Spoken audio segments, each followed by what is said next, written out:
History may be repeating itself.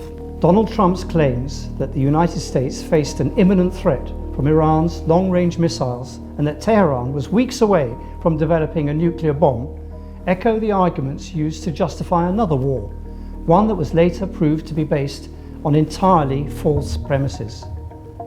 The US invasion of Iraq in 2003 was launched on claims that Saddam Hussein possessed weapons of mass destruction. Those claims were completely discredited. At the time, the most authoritative voice challenging them was the head of the UN's nuclear watchdog, who reported there was no evidence or plausible indication that Iraq had revived its nuclear weapons program. That man is with me today, Dr. Mohamed ElBaradei, an internationally renowned lawyer, Nobel Peace Prize laureate, and the former Director General of the International Atomic Energy Agency, played a central role in challenging the case for war in Iraq. He served 3 terms leading the IAEA, helping to shape global nuclear diplomacy, and later became a key figure in Egypt's 2011 revolution, standing alongside protesters in Tahrir Square. Dr. ElBaradei went on to found the Constitution Party and briefly served as vice president following the removal of Mohamed Morsi before resigning in protest after the Rabaa Square massacre.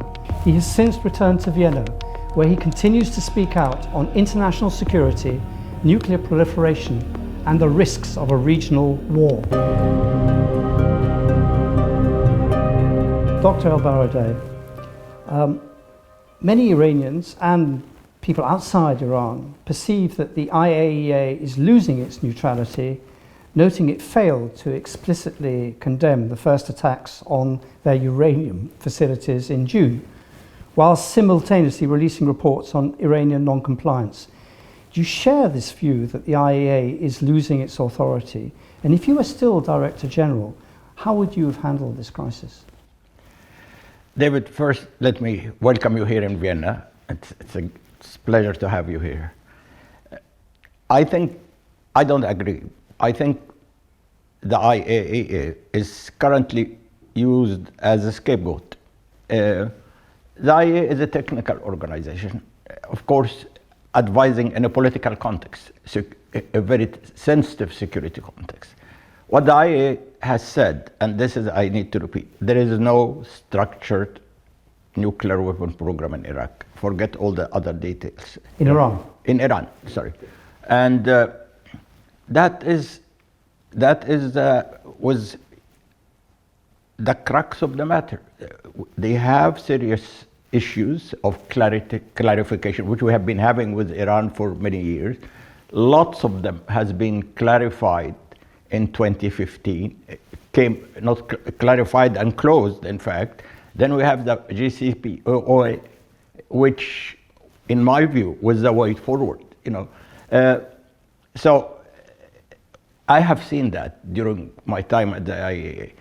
To be an objective person in a subjective environment is very difficult, and everybody wants to read things the way they want to read it. But the IAEA have said and continue to say, I think that I go by the current Director General Grossi, that there is no structure, there is no systematic nuclear weapon program. There are some issues which Iran need to be transparent, more transparent, they need to clarify it, but that's about it. So the idea that the IAEA is to be losing its impartiality, and frankly, if anybody were to condemn, and I strongly condemn what happened in illegal armed attack, it's a Security Council.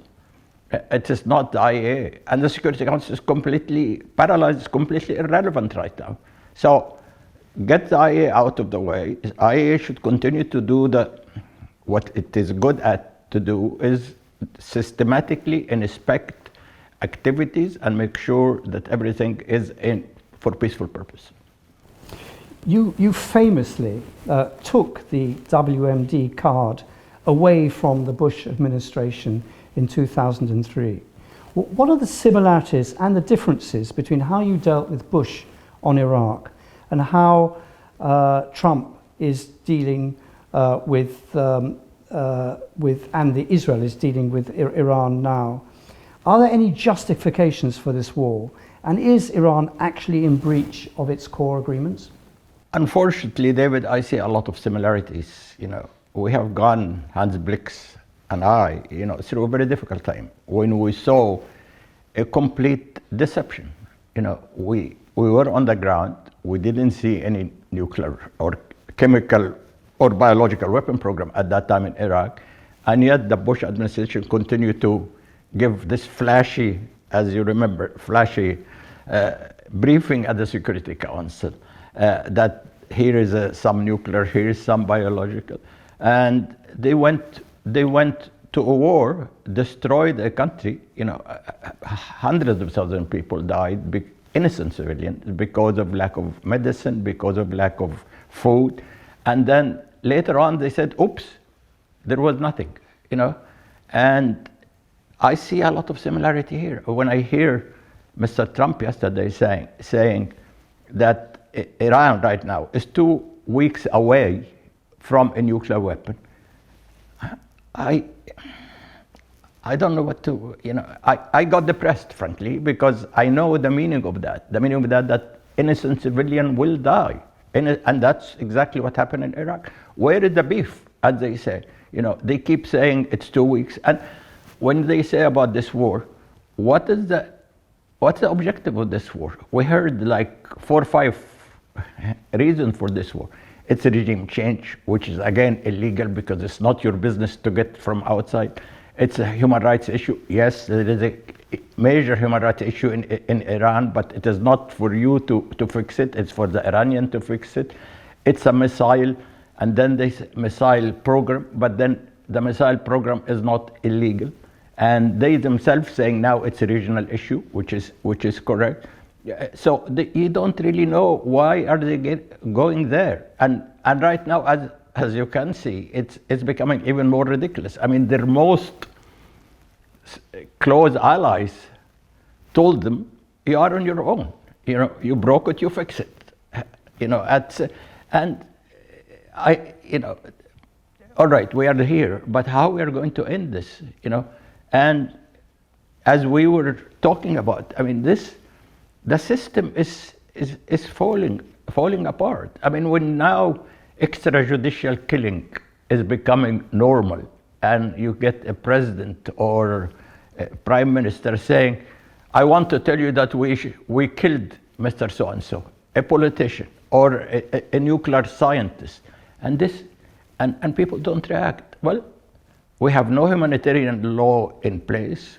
We have no international law in place, and that's not in Iran. I mean, we can talk later on about what's happening in Ukraine, in Palestine, of course, where I've been following closely. But no, I've said this war is if it is based on nuclear, it's bogus. It's bogus. It's exactly the same like in Iraq. Unless you show the agency concrete evidence, but you are judging intention. Well, all what you see is they might like to have nuclear weapon, but I can tell you, I don't like you. Basically,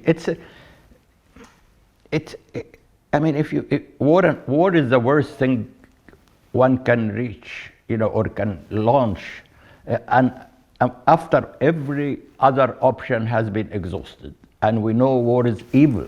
I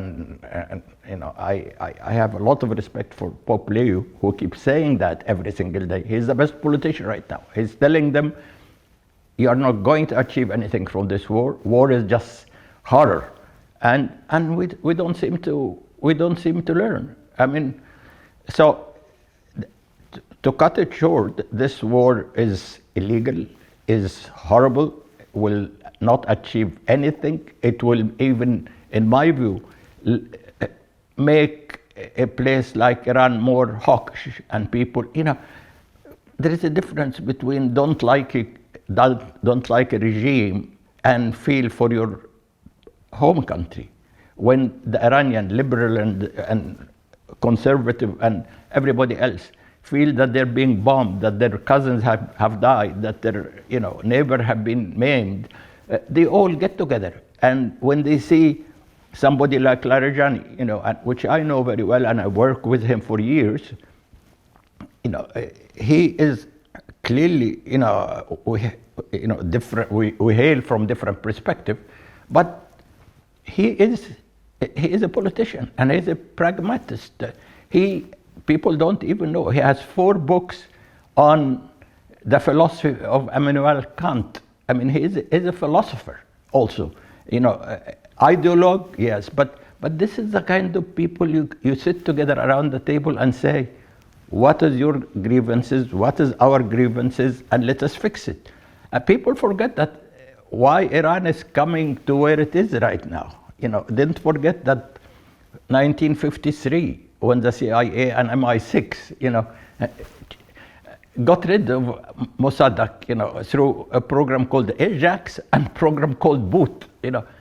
Got rid of the first nationally elected government. Then they had back the Shah, who was a horrible dictator. Our kind of dictator, as American would say, but he was a dictator. I mean, I remember I was there, and the SAVAK and the horrible intelligence there. Then, of course, the reaction was to get this theological regime, And what happened after that? 8 years of war, financed by the West and the Arabs and everybody and his brother, against Iran, because they don't like the new regime. I still remember Halabja, the chemical weapon. The Iranians still remember 100,000 people died in this war. So and the precursors to the gas he used were provided by the Germans. Yeah, absolutely. And no one in Iran has forgotten this.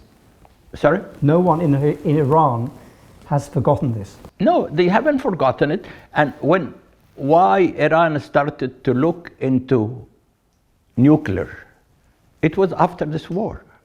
I mean, we need to understand people. I always say, whether you're a democracy or a theocracy, you have a sense of security or insecurity. North Korea have its own security and insecurity. Iran has it.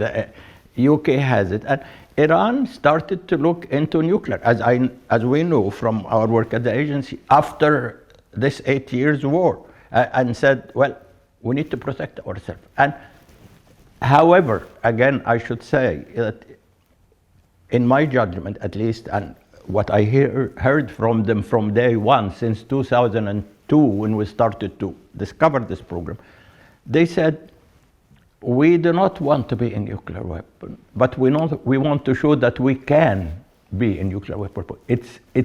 We can do it, basically, because they thought this is the only way the West, the American in particular, would respect them as a regional power. And I heard that from Larijani, I heard that from everybody. And can I ask you, what was your experience of Larijani? What was he like to negotiate with? I think he was a good man to negotiate with. He's a hardliner, but he is a pragmatist. He understood what he can get, what we have to do, and I think it was good. Difficult, of course, because we have a way to go, and of course they wanted to go around the bush sometimes. But he was one of the good people.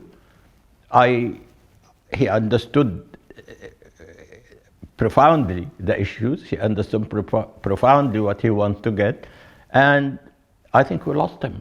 I think we lost him in the sense of having an interlocutor valable, as they say. I mean, Mr. Trump, again, I come back to him. Last week he said, these are a bunch of lunatics in Iran. And of course, how could you do negotiation? Yesterday, he said they are people with a very high IQ and they are philosophers. I mean, because this is the word I said in an interview last week. I said you can agree or disagree with them, but they are not, you cannot brush them as lunatics. They have their dogma, as many people have dogmas, from communism to liberalism to whatever. But these are people have their own mindset, have their own way of looking at things, and the way to do things, you can have to sit and talk to them. It is not, I mean, we are at the point right now, when we can't afford to buy an iota that not to cooperate with each other. Not because we like each other, aside from the theological and humanitarian aspect. The world is so disconnected. How are we going to deal with the nuclear arms race? How are we going to deal with the climate change, which is, horrible? How are we going to deal with the AI, where every day I hear something make you shivers, So we are going completely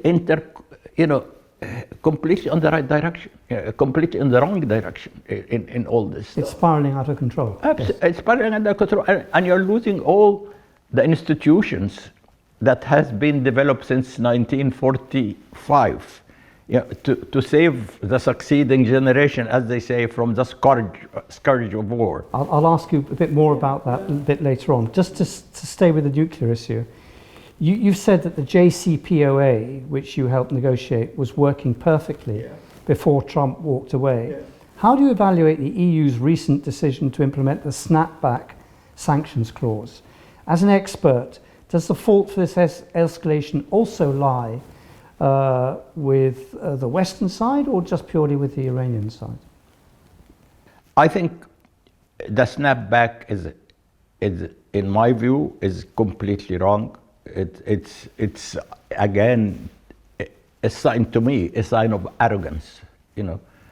We had an agreement, the Barack Obama's agreement, and these were people, I know all of them, Barack Obama, Ernest Moniz, who was the Secretary of Energy. I mean, their people are not, very wide-eyed, understood technically, politically. And the idea at that time was, okay, Iran feel sense of insecurity. We also are afraid that Iran might go into that direction. The only way to do it is to build trust. And build trust, give ourselves 10, 15 years, make sure that Iran doesn't have any wherewithal to develop nuclear weapon for 15 years. And within this 15 years, we would have developed that trust, so we don't even need, possibly, this kind of thing. But to go again through, I mean, when you snap back, how do you apply snapback? I mean, it was Trump who withdrew from the JCPOA. It was Iran who was, even the American and everybody saying they were absolutely implementing it to the tilt. And if they wanted nuclear weapons, why would they have accepted the 2015, the nuclear deal? I mean, they gave up everything, and they gave the IAEA the authority to be there 24/7, and they shipped all the nuclear material they have. So it was clearly they were looking, okay, we do not want it, provided that we will have commerce, sanction will be lifted, and will be part of the international community. But the sanctions were never lifted. Yeah, they were never lifted. No. Even under Biden, they didn't. Exactly. They weren't. And then they came back, and Mr. Biden again came back and said, well, we want to come back, but they never came back into the nuclear deal, and the sanction continued. So when you have done all that, Iran, and I'm not, put yourself into the shoes of the Iranian, and I'm not defending them, but put yourself into their shoes. I mean, we have done everything. We took our clothes off, and in return, or in expectation that we'll become normalized member of the international community, and that didn't happen. And the EU wanted us to implement an agreement which has been violated by the Americans. I mean, I don't want to get into the legal. I'm a lawyer, and I want to, if you have an agreement and one party doesn't implement it, Article 60 of the Law of Treaty tell you what. You are not under obligation to implement that, or you can suspend that. And anyway, but aside from the legality, I mean, the approach is, and this is where I see it everywhere right now. Should I say it's colonization 2.0?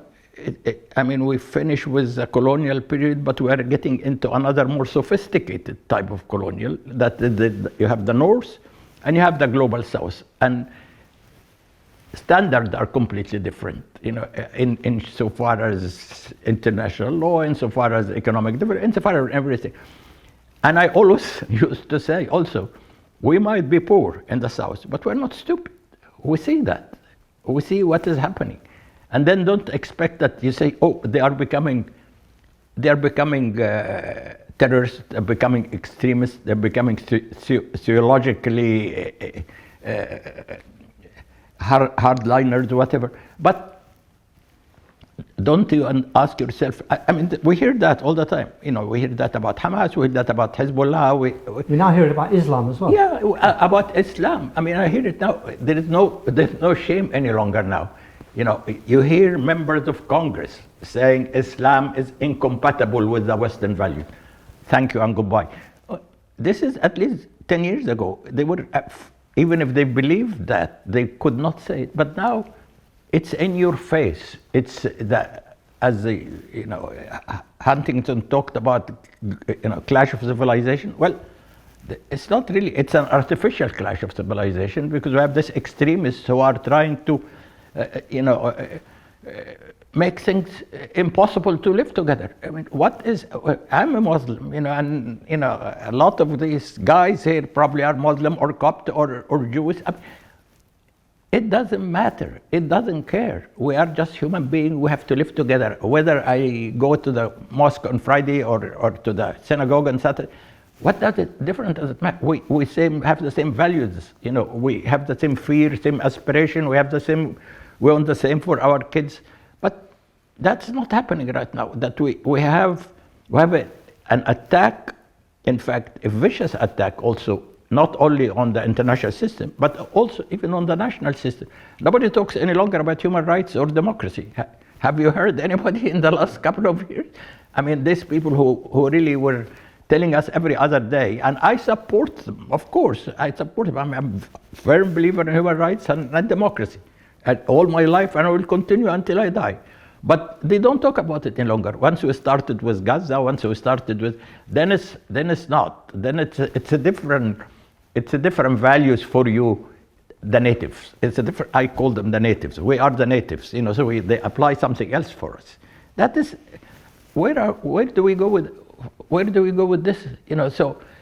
And people are in shock right now. I think, I blame the Europeans a lot, frankly, because the Europeans who are the closest to the American, and when you see the most powerful country, I wouldn't say, almost getting rogue, that, doesn't really care about international law, doesn't care about values, that, accepted global values. When the president say, I'm going to attack or acquire 1, 2, 3, 4 countries and maybe more, where is the European? It's only now that they woke up, in a very sort of hitting around the bush, even not directly, And they are the one. This is the transatlantic. This was supposed to be the major power that is guiding the rest of the world. They were the colonialist before, and now they were supposed to help us with the transition from colonial period into democracy and human rights, and they're failing, and they're failing miserably. When I read every day, what is coming from the EU, what's coming from yesterday. They made a statement about Iran. There is not a single word about the war, but it's Iran who is attacking its neighbors. It's Iran which is horrible. It's Iran which is killing its people. Fine, but you haven't seen the war, and how do you think people not only in Iran but in the rest of in the South feel about that? Why is Israel consistently exempted from the nuclear conversation? It hasn't signed the NPT, yet it's bombing a country which has. Is it fair to put all the pressure on the signatory while ignoring the non-signatory? It's again, David, it's another issue of a system that cannot be sustainable. That's what we call arms control and non-proliferation. The idea in 1970, when we have this non-proliferation treaty, that we have 5 countries who have nuclear weapons.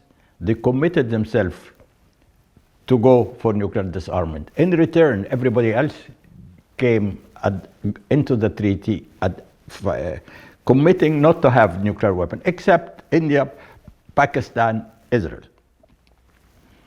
What we see after 50 some years now, that the 5 weapon states is violating their basic obligation. Not only that they are not moving into nuclear disarmament, they are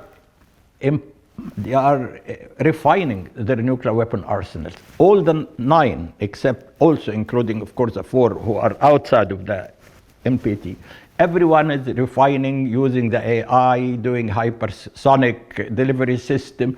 And again, as I was saying, in the past, they used to be a bit shy to say that this is, now they are saying nuclear deterrence is our way of salvation, and we have to keep it. Well, can't you ask yourself why? How about the other countries? And we've seen recently in the last couple of years, in Ukraine gave its nuclear weapon program, or arsenals in 1994, the famous Budapest memorandum. Ukraine was pummeled, and Russia also told everybody that you can't touch us because we have nuclear weapons, and it was not touched. That is true. During Iraq time, I heard that a lot. I heard that Iraq was bombed because they don't have nuclear weapons. North Korea was not bombed because they have nuclear weapons. So what is the message we are getting there? And I come back to your question about Israel. There is a country which at least everybody says they have like 90 nuclear weapon states, 90 nuclear weapons, and going after a country which is Iran, which they say maybe for the last 20 years they've been saying Iran is 5 minutes away from the nuclear weapon. But how is a regional security system could work on that basis? You have one country in the region have nuclear weapons, 90 of them, and telling everybody else you cannot even touch even the nuclear science. It's not sustainable. As I said, it might work 5 years, 10 years, but it is not sustainable. At my age and at my experience, I take the wrong view. This is not sustainable. Israel might bomb Gaza today, might bomb Iran today, but these countries are not going to sit on their hands. The younger generation will say, why are we being treated as second, third class? It's inequality, in every aspect of our life, which really not only bothers me, which only makes me very depressed. It's inequality in everything, from the financial system, from the arms control, from anybody. There is some rules for us, and there are some rules for you, and they're not the same. If the current operation, the military operation, fails to free the Straits of Hormuz and everything, are you frightened that Israel could use a nuclear bomb in this war? That other countries? No, Israel could actually use a nuclear bomb. I don't think so. I hope not. I think any country would be crazy to use. Putin, or the people around Putin threatened they're using the nuclear bomb tactical nuclear weapons over Crimea. Yeah, it's. Should I 100% exclude it? No. Should I pray every night that it shouldn't happen? Yes, but as long, as they say, use it. If you don't use it, you lose it. And if you are in a situation where you feel, you're back to the wall, if you feel that you are losing, if you have a crazy leader, like what we have in Israel right now, I don't exclude it. No, I don't exclude. That's why, I spent a lot of my life saying we don't need one single nuclear weapon in the world. We can at least kill each other, but not destroy the entire globe. Looking back on your experience with the Bush administration during the war in Iraq and comparing that now to the actions of Trump, is Trump a new phenomenon? Is it sort of revolutionary in breaking all the rules to impose American hegemony? Or is he just a more extreme version of Bush? Is the core the same and the difference superficial? Or is Trump really doing something that Bush didn't do?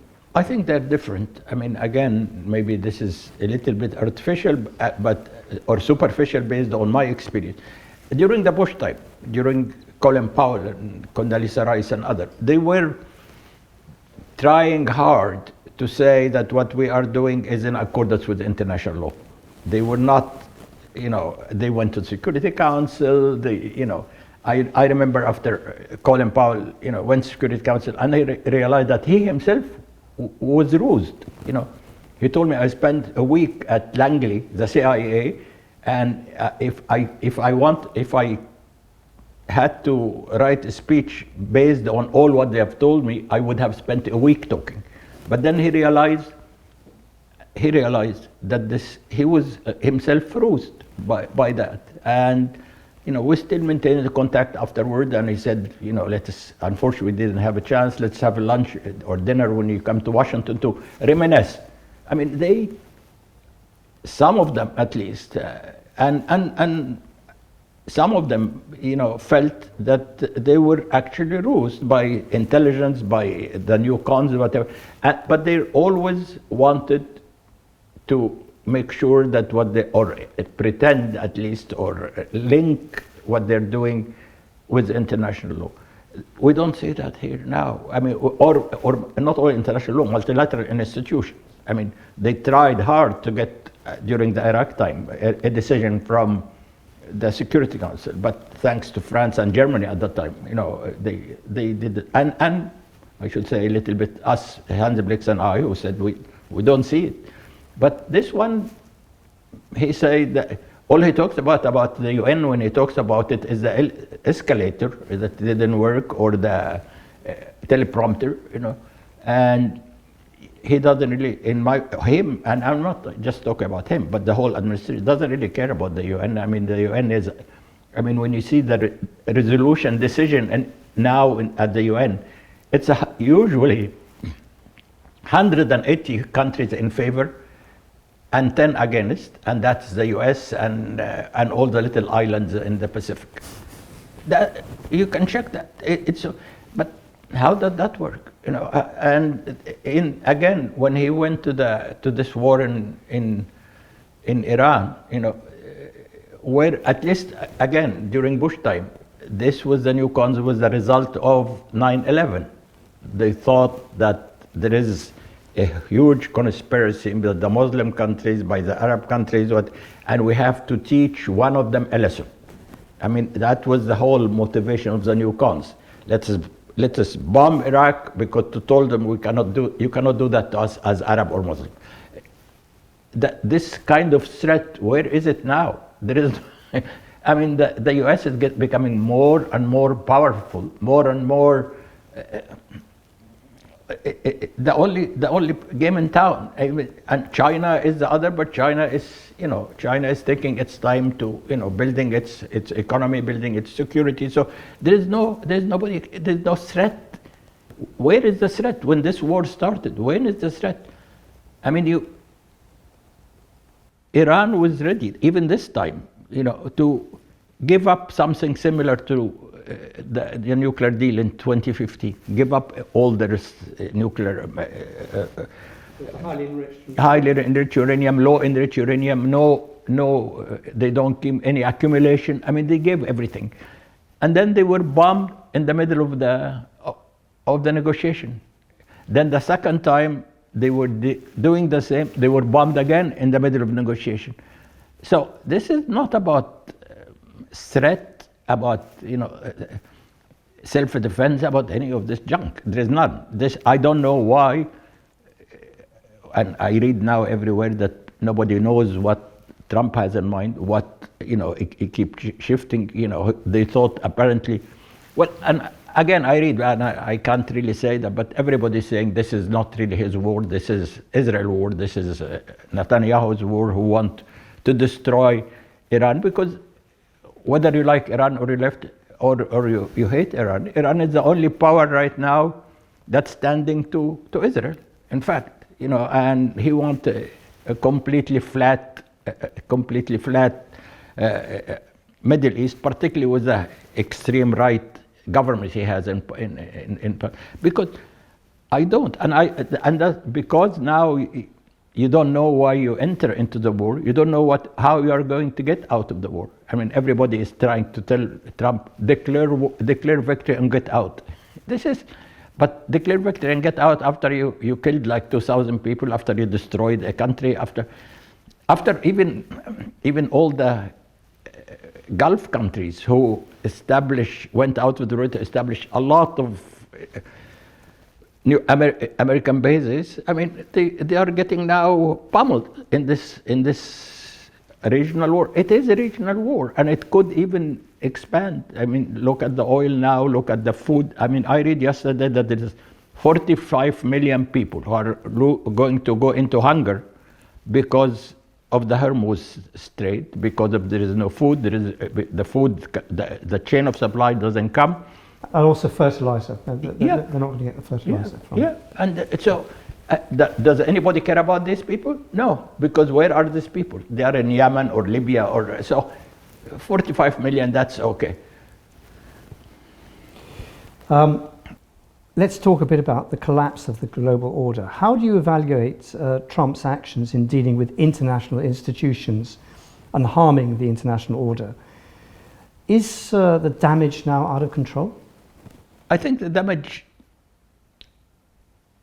is out of control until there is a change in the US, in my view, and hopefully somebody with a different perception or different understanding that you cannot live alone. That what I see right now, personally, that more and more the US is getting isolated.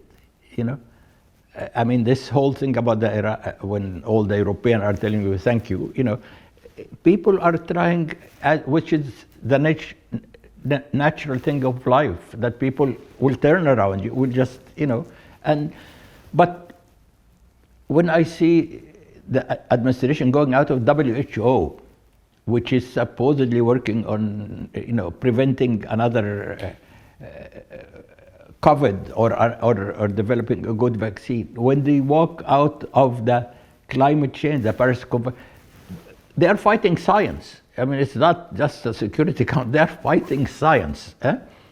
And it has to be, I mean, we just have to pray that, the next 2-3 years nothing major will happen. But yeah, I mean, to think that you, at this stage, that you are on your own, can do everything without any constraint, without any rules, I mean, I start to question something more serious, because, if nobody, 10 years old will tell you that this cannot happen. This cannot happen. We need each other in every single way right now. But that's what's happening. I mean, when you see Gaza, when you see Iran, when you see Ukraine, where is the Security Council? It's not there. In fact, you recently tweeted about the West taking a year to remember international law in Gaza, but only a week for Iran when the oil was threatened. Has the West permanently lost its moral authority in the eyes of the global South? I would say, unfortunately, and I don't want to say black and white, there's some countries like Spain, like Ireland and other who really stood up, but yes, absolutely. I mean, I have been, I've been educated, trained in the US, in the West. I've lived more than half of my life in the West. I always believe that this is not perfect, but this is the way to go. But then I see, that this whole thing is crumbled immediately because they want to say, well, we have, particularly in the Germany, we have a huge guilt because of what happened, and therefore we cannot even tell anything that Israel is doing wrong. So they continue. I see yesterday I was reading an article about a professor of international law in Germany, basically saying right of self-defense could extend to this and that. And why are you doing this? You are a professor of international law. I mean, and in 10 years from now, you will need it. Why are you doing? But yes, I mean, if I see all the stuff coming out of the EU, when I see van der Leyen saying, a few months ago, Israel is the oasis of democracy, and that was in the middle of a war where the International Court of Justice and the International Criminal Court saying there is genocide. How? Yes, they are losing it, and they are losing it. I mean, if you ask anybody in the South right now, and I'm pretty much sure of that, this model they were always looking for, to be, in terms of, free economic system, diversity, multinet. This is all basically saying you, the Western transatlantic, or the European in particular, have fooled us, and now we have to fend up for ourselves in terms of security, in terms of economic development, in terms of values. Is that good for the world? Absolutely zero. Absolutely zero. I'd like to talk to you now about Palestine, and you also posted a tweet about Pax Israelita and the destruction of Gaza. How do you see the future of the Palestinian cause? Are you totally pessimistic, or do you see a genuine change in global public opinion that could force at least a two-state solution? One thing, again, to be fair to the West, as we call it, people have been quite conscientious about what is happening around them. I mean, in particular in Gaza, when we see the demonstration everywhere in the world, I mean, we're even more than what we saw in the Arab world. The Arab world were not allowed to go out, but that's a different story. But the people in the West were absolutely, understanding what is right and what is wrong. The people did, but the government... The people. No, only local people. Yeah. The government was completely at odds with their people, but people I have hope in the Western people. I don't have any hope in the Western politician right now, but they have, their attitude vis-a-vis Gaza, sure, Hamas did kill civilian, which was, and that's why also Karim Khan, issued, arrest warrant against some of the Hamas people. So it's not that, and also about the Israelis. But after that, to go after complete ethnic cleansing, to go after genocide, to go after killing 70,000 and more, to go after, the West Bank, where 40% is occupied by settlers. Well, and then I hear the Western countries saying self-defense.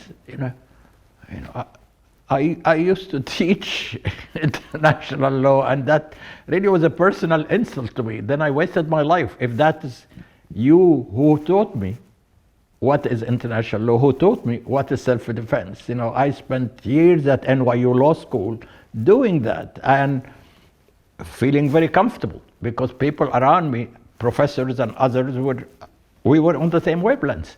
But now when I see this, not twist, this completely upending the system because you want to protect Israel for good, nobody questioned that Israel has a right to exist.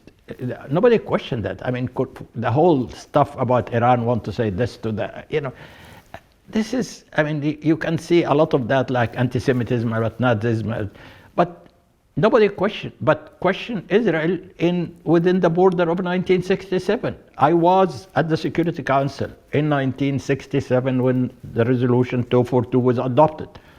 And Israel was supposed to live within peace and secure border within 67, and another Palestinian should get their land.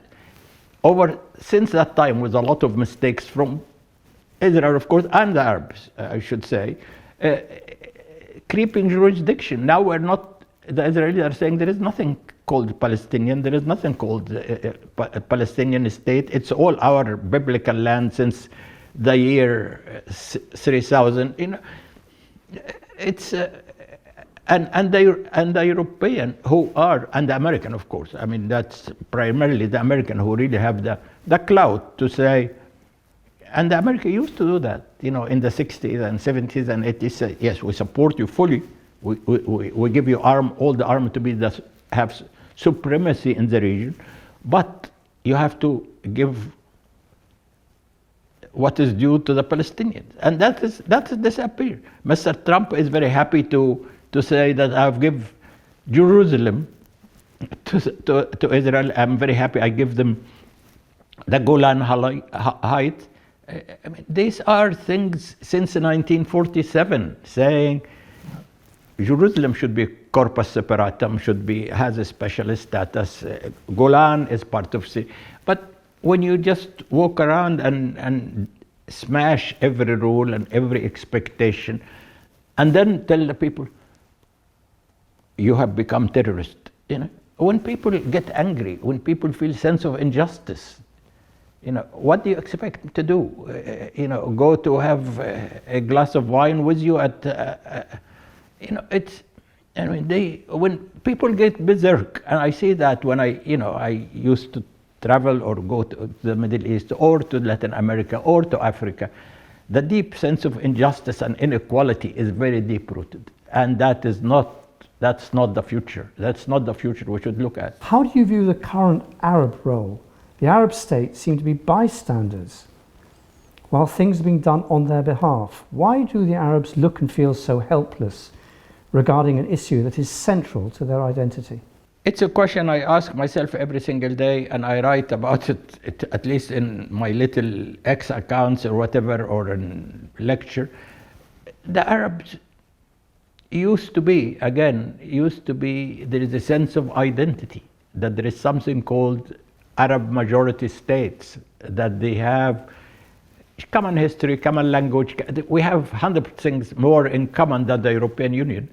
And we started with a system of national, regional security in 1947, the Arab defense system. It started, I think, with 6-7 countries, and it dissipated, and this is, I was asking myself this question this morning: why is the Arab world is the most part in the world when you have people within countries, between countries, fighting each other? I mean, at least like 10 out of the 20 countries or 22 countries in the Arab world, either in civil war or fighting each other or fighting with each other. And now I hear, for example, that the Gulf, want to have their own NATO pact.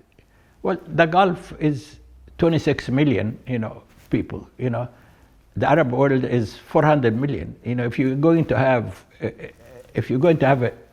a viable system of security, you have to have the whole Arab world. But they are,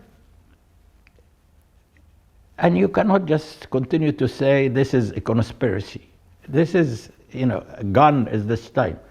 It's the problem is with us. The problem that we are not able to live together. The problem that we have, in most cases, governance that is not really the greatest. So people, there is poverty, there is a lack of education, there is lack of productivity. The Arab world is at a stage which I haven't seen before, and you are right. I mean, they're watching this war as if they are bystanders. I mean, they should have been the first one to tell Trump, and they said they did say that, but they have the clout. They should have said, there is no war here, and we're going to talk to the Iranians, or we're going to talk to the Turks, and we're going to talk to the Israelis. This is not it. But we have a dilemma in the Arab world, and I keep saying, unless, see the lesson coming from everywhere in the world, that people are getting together, in terms of security, in terms of complementarity, economic integration, whatever. That is the future. That's the future. But we're not. We are unfortunately, when I compare it, in Egypt, like in the 60s, during the Nasser time, during the rise of nationalism, Arab nationalism, and I hear now a lot of people saying we are not Arabs. There is nothing we have with each other. It's not good. Not only it's not good. I mean, there is a major issue that people need there to understand that we need to, and I think after this war, I think what I read at least, that they need to re-examine every assumption they had, from reliance on nuclear bases, American bases or foreign bases, through integration, through economic cooperation. I hope they would do that, because we are becoming marginalized, and I've been saying that we're becoming marginalized. What could the Arab world do differently to stand up to this massive imbalance of power? Do you believe that Greater Israel is a real project which we could see in our lifetime? I don't think that Greater Israel will happen. I mean, there is no. I can see it in my, they are occupying southern Lebanon. They are occupying an area larger than Gaza in Syria. Yeah. They should walk into Damascus. I see that, David, but whether that would lead to a revolt within these countries, that's what I'm worried about. And people were surprised when we have the Arab Spring, and anybody who was surprised was stupid, because anybody who lived there in this area would have realized people reach a point when there is no possibility for peaceful change other than revolt. And I think if we continue with this way, if we continue in what's happening in Palestine, in Lebanon, in Iran, it will be. I hope it wouldn't happen, because that would be an explosion of the entire region, and God knows how this explosion in entire region would. So you think the Arab Spring isn't dead? No, it's not dead at all. And you think the embers are burning underneath our feet? It's not dead at all. I mean, what did the Arab Spring ask for? Equity, economic development, political freedom. I mean, these are things which are still absent in most Arab countries. So no, it's not. It's like the Spring of Nations in Europe. It took them 25 years until they got rid of feudalism and others. So things sometimes in history is slow, but the root causes are there. People need, and as you rightly mentioned, when people now see that their territories, their land is being taken over from them, when they see they're being treated like dirt, they're being shot at, and extrajudicially with pride, people are not. I mean, if you talk about Iran, for example, Iran, when you talk about regime change, Iran is 60% Persian. There's 40% minorities there. Could you see how, if the Iran will disintegrate, how that will impact, and Iran is 90 million, how that will impact in the Gulf, in impact of the entire region, how many, as you call, so-called terrorism groups will come back.